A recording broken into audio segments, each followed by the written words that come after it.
केंद्रीय रक्षा मंत्री राजनाथ सिंह कुरुक्षेत्र में आयोजित अंतर्राष्ट्रीय गीता महोत्सव में शिरकत करने के लिए पहुंचे। एनआईटी हेलीपैड पर उनका भव्य स्वागत किया गया और रक्षा मंत्री ने ब्रह्म सरोवर पहुंचकर विधिवत पूजा अर्चना की। ब्राह्मणिक सांस्कृतिक माहौल के बीच रक्षा मंत्री ने हरियाणा पवेलियन का विधिवत रूप से उद्घाटन किया और प्रदर्शनी का भी निरीक्षण किया। इस दौरान रक्षा मंत्री राजनाथ सिंह ने कहा कि भगवत गीता की शिक्षाएं न केवल आध्यात्मिक मार्गदर्शन देती हैं बल्कि राष्ट्र निर्माण में भी महत्वपूर्ण भूमिका निभाती हैं। उन्होंने युवाओं से अपील की कि वो गीता के संदेश को अपनाकर देश की सेवा में तत्पर रहें।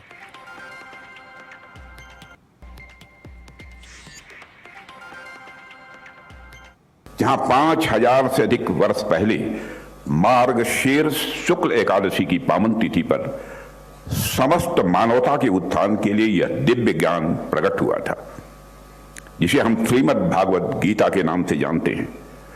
और इस भूमि पर खड़े होकर वह क्षण स्वाभाविक रूप से आंखों में जीवित हो उठता है।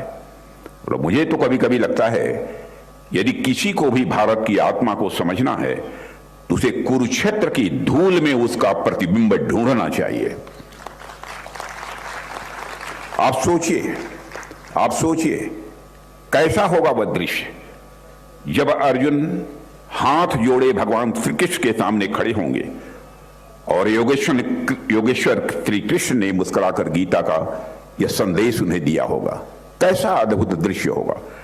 कुरुक्षेत्र की यह धरती आज भी योगेश्वर श्री कृष्ण के उन प्रेरक स्वरों से गूंज रही है और उनकी ध्वनि आज भी हमारे भीतर प्रतिध्वनित हो रही है।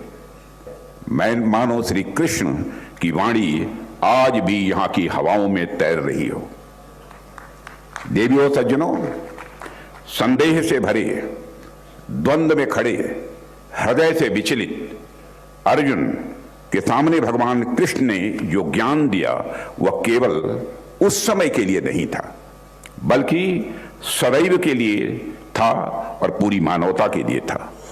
केवल भारत में रहने वाले लोगों के लिए नहीं था, पूरे विश्व के लिए वह संदेश था।